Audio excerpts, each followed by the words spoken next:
Bueno, y hay alta expectación por una nueva cifra del índice de precio del consumidor que se dará a conocer este martes y que las estimaciones del mercado verían una variación negativa. Bueno, estamos con Alejandro Weber, decano de Economía de la Universidad San Sebastián, para hablar sobre esta situación. ¿Cómo está? Muy buenas tardes. Muy bien, Sabrina, muchas gracias por la invitación. Feliz de estar con ustedes. Gracias a usted por estar acá. Bueno, se espera que sea negativo. Esas son las estimaciones. No sé si usted tiene ahí una estimación, pero para hacerlo también en fácil para las personas que nos están viendo, ¿qué significa esto, que sea en negativo y también cómo lo ve usted?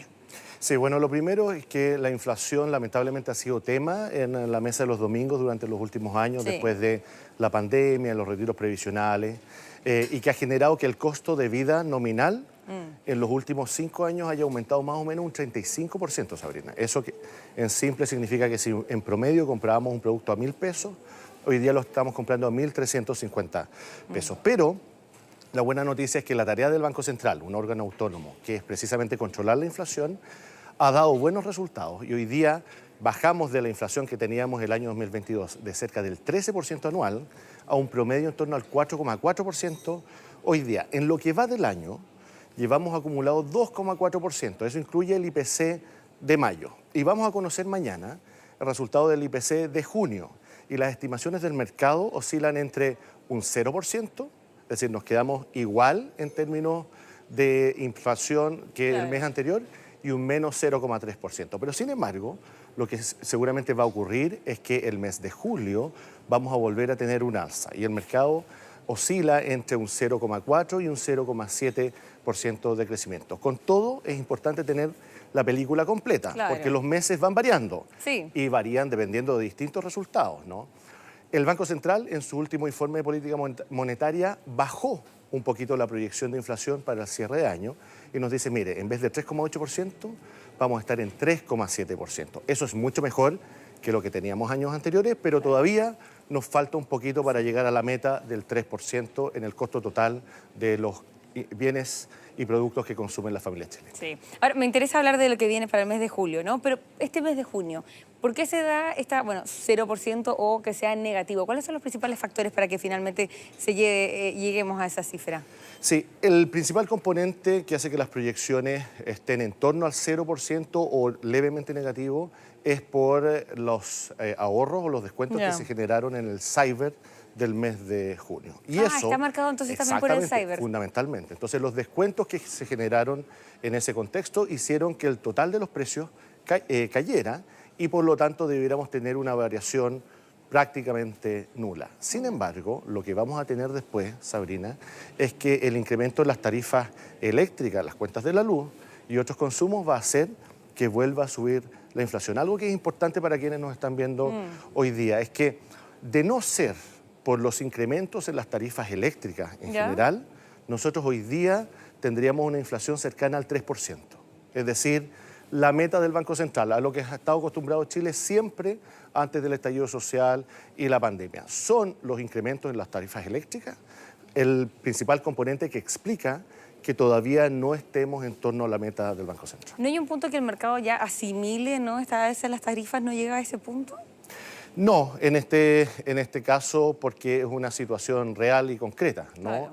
Finalmente la expresión del IPC es la variación real que tienen los precios en una economía y hay distintos componentes, ¿no? Está vestuario, calzado, bebidas alcohólicas, no alcohólicas, bienes, consumo del hogar y un largo etcétera. Y por lo tanto el IPC, que es la revisión de estos poquito más de 300 productos que consumen habitualmente los chilenos, es un reflejo concreto de la relación de oferta-demanda entre los distintos productos. Entonces, en este caso, no aplica el concepto de que el mercado asimile algo porque es un reflejo real de lo que ocurre en una economía en particular. Ahora, con lo que está pasando y lo que se espera para mañana, para el mes de junio, ¿no? El IPC del mes de junio, ¿se puede analizar qué divisiones finalmente son los que llevan a este factor? ¿Cuáles son los que principalmente llevan a este factor? Sí, fundamentalmente vamos a tener aquellos bienes que se compraron en el cyber. Esto incluye vestuario, calzado, incluye algunos elementos para el hogar, incluye algunos productos que se utilizan como insumos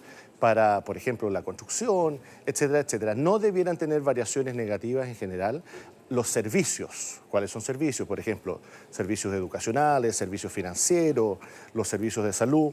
No debiéramos ver variaciones negativas, pero sí los productos o los bienes que se adquirieron en las transacciones por el comercio online, fruto del cyber. Del cyber. Ya, tenemos una gráfica que quiero que pasemos a revisar, que es del IPC de los últimos meses. Y hemos visto, bueno, de cierta forma, como una baja bien gradual.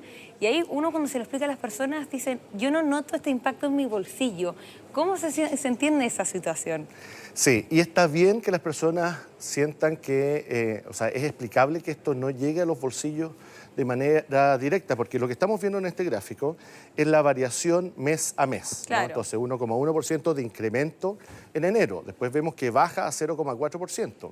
Pero en realidad, lo que tenemos que mirar es la cuenta total a fin de mes, ¿no? Y por lo tanto, el consumo de un hogar considerando todo, considerando educación, salud, transporte, vivienda. Y lo que vemos allí entonces es un gráfico al revés, es una escalera. Imagínense que empezáramos a medir esto desde el año 2019 a la fecha. Veríamos que entre los años 2019 y 2022 los peldaños de esa escalera fueron muy altos, muy pronunciados. Claro. Y la pendiente fue muy alta, nos costó subir. Los precios incrementaron de manera muy abrupta y muy marcada. Y luego esa escalera empezó a hacerse más gradual, es decir, fue más fácil subirla. Y por eso vemos que los peldaños, cada uno de estos puntos representa un peldaño en particular. Entonces el tamaño del peldaño ha ido bajando y lo que debiéramos ver para los próximos meses, o después de julio, 0,2, 0,3, 0,1, hasta llegar a completar en el total del año la suma de todos estos puntitos, 3,7%. Por eso es que la gente no lo nota, porque esto es un proceso acumulativo.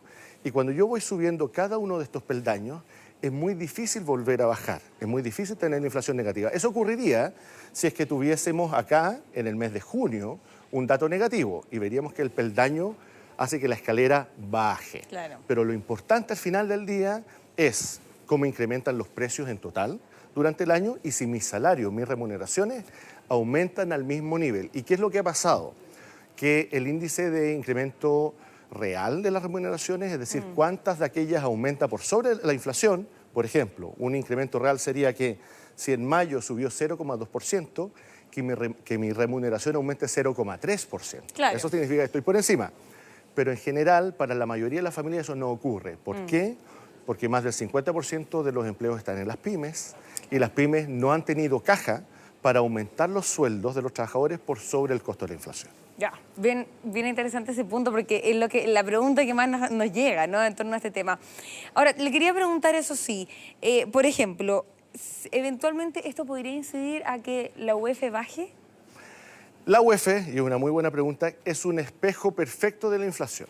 ¿Qué significa eso? Que si tenemos una inflación de un 1,1%, por ejemplo en el caso de enero, la UEF también subió para ese mes un 1,1%. Si acá tenemos un 0,2, la UEF también sube un 0,2. Por lo tanto, si es que vamos a tener una inflación negativa, lo sabremos mañana, vamos a ver una pequeña caída en la UEF. Pero de nuevo, esa caída hay que estar atentos al mes de julio. Seguramente se va a revertir el mes de julio. Y lo importante, nuevamente, es la película completa. Estas son distintas escenas de la película.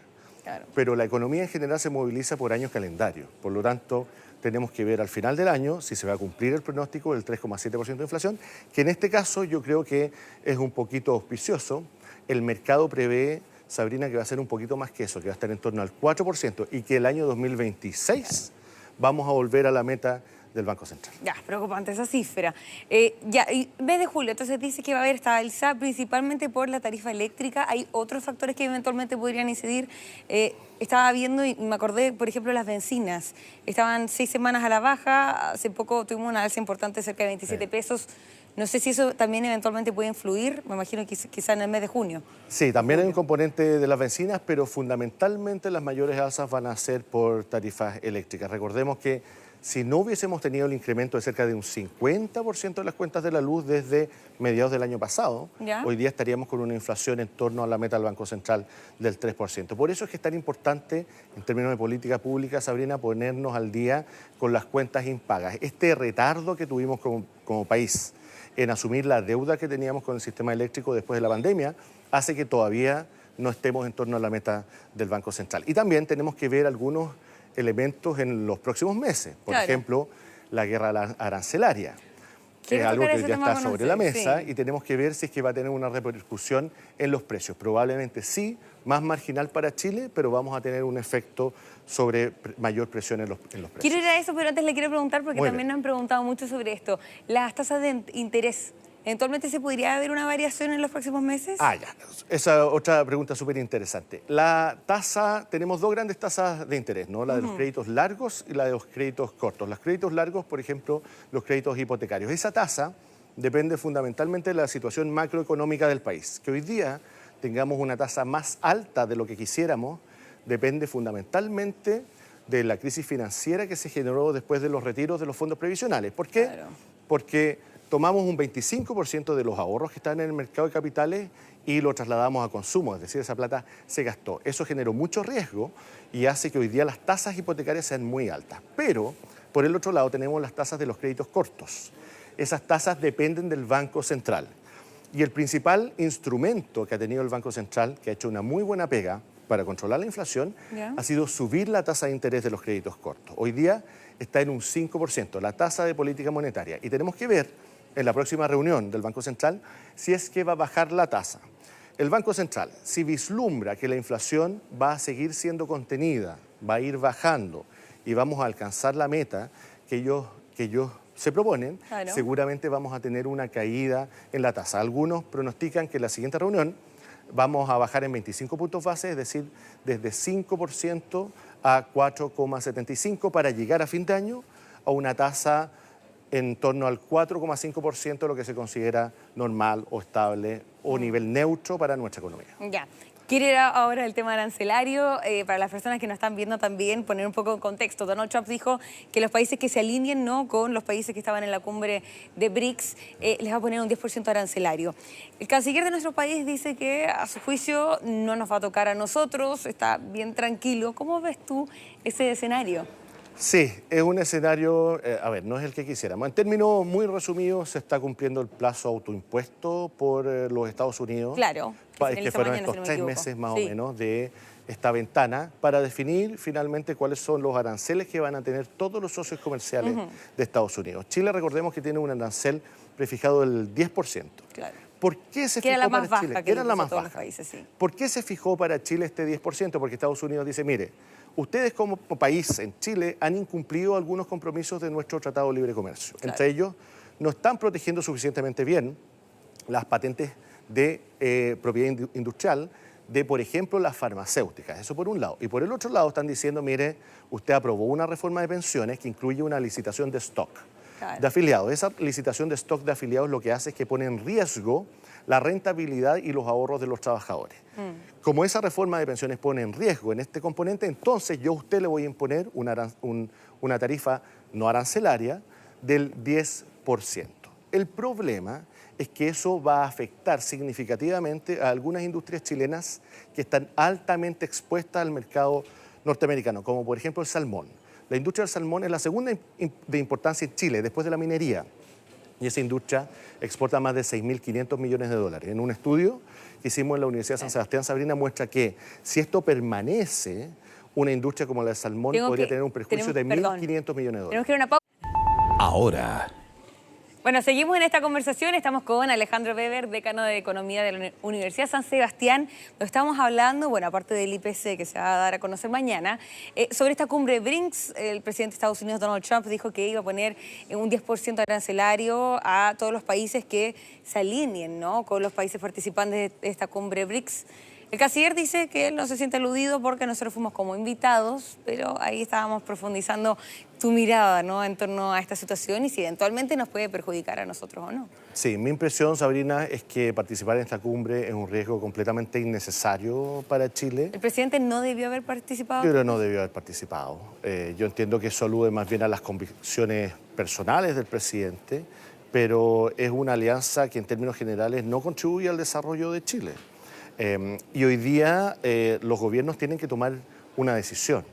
Tienen que tomar la decisión si están con Irán, con China y con los miembros de ese conglomerado, o si van a profundizar las alianzas comerciales con Estados Unidos. Y yo creo que en este caso, Sabrina, el presidente ha sido mal asesorado. Recordemos que nosotros hoy día tenemos un arancel del 10%, tal como decíamos antes. Algunas industrias chilenas altamente expuestas al mercado americano van a ser fuertemente golpeadas, como el salmón. El salmón, la segunda industria en exportaciones del país, 6.600 millones de dólares, y podría perder hasta 1.500 millones de dólares si esto persiste. Un buen trabajo de la diplomacia y los equipos negociadores en Chile permitirían eventualmente bajar de este 10% a un 0%, generando garantías por la licitación de stock de la reforma previsional y por el cumplimiento del Tratado de Libre Comercio. Acciones como esta, creo yo, ponen en riesgo que nosotros podamos bajar esa tarifa arancelaria. Y a mi juicio eso tiene que ser corregido. Entonces, más allá de la situación, sabemos que siempre fue muy polémica la participación del presidente de la República por la participación también de Irán, entre otros países, pero ¿tú crees que se podrían haber previsto que eventualmente esta situación le podría molestar a Estados Unidos? Evidentemente, y quienes trabajan en diplomacia conocen muy bien. Hay muchas anécdotas al respecto, algunas invitaciones, por ejemplo, a Taiwán, que se ha hecho a distintas autoridades. Finalmente China lo que dice, ¿sabe qué? Si usted viaja a Taiwán, está exponiendo mi relación con usted, entonces le recomiendo que no vaya a Taiwán. Pero quienes trabajan en diplomacia conocen esto perfecto, por lo tanto a mí me llama la atención que hayan mal asesorado al presidente para participar de esta cumbre. Además, la oportunidad es muy mala. Nosotros hoy día podríamos generar un perjuicio mayor a nuestra economía si es que el arancel se mantiene o aumenta, y por lo tanto tenemos que mitigar cualquier riesgo posible, porque lo que va a pasar con las tarifas de Trump para nosotros y para el resto del mundo es que hay un doble efecto. Claro. Por un lado es el aumento del arancel, que perjudica directamente a una industria en particular y a los consumidores en Estados Unidos porque van a pagar un mayor precio. Pero por el otro lado está el efecto del menor crecimiento de la economía. Y todos los organismos internacionales, por ejemplo el FMI, ya ha proyectado que el crecimiento del mundo va a ser menor en 0,5 puntos porcentuales, es decir, vamos a pasar de un 3,3 a un 2,8% de crecimiento. Y ese menor crecimiento hace que el mundo demande menos productos de Chile y por lo tanto también nos vamos a ver afectados por eso. El canciller, eso sí, dice que por las declaraciones de Donald Trump no se siente aludido porque son un país invitado, ¿no?, a esta cumbre BRICS. ¿Tú lo ves así? ¿Hasta qué punto uno se puede confiar? Sí. Porque igual hay que entender que la declaración de Donald Trump fue a través de una publicación en su red social, ¿no? Así que hay varias interpretaciones, pero ¿cómo lo ves tú? ¿No se puede confiar? Pero ya sabemos que el presidente Trump hace políticas públicas y hace gestión política a través de las redes sociales, sí, ¿no? Y son canales oficiales. Es su red social también. Y son canales oficiales de comunicación. Y si yo o el gobierno de Chile considera que hay una mínima probabilidad de que alguna acción que desarrolle perjudique las negociaciones que se están llevando a cabo, la pregunta es, ¿tomo la decisión y tomo el riesgo o contengo y trato de evitarlo? Yo creo que en este caso la decisión fue más bien imprudente y lo que debe liderar las negociaciones de alto nivel son la prudencia y la mirada de Estado. Y en este caso yo creo que no fue una buena decisión definitivamente. Porque esto también eventualmente está caos arancelario que se está viviendo, por así decirlo, también nos puede eventualmente afectar en el IPC, lo que estábamos hablando, de la inflación en nuestro país. Así es. Hay varios efectos de estos aranceles. Por un lado, veíamos que una menor demanda en general en el mundo hace que compren menos nuestros productos. Claro. El incremento en los precios también va a generar una caída de la demanda porque hay una serie de productos sustitutos. Volvamos al ejemplo del salmón. El salmón puede ser reemplazado por otros bienes y fíjate tú que el 55% del salmón que se consume en Estados Unidos es chileno. Claro. Y solo un 16% del consumo de salmón en Estados Unidos proviene de Noruega, que es un competidor directo. Bueno, el cobre también. Nuestro. Bueno, también en el caso del cobre.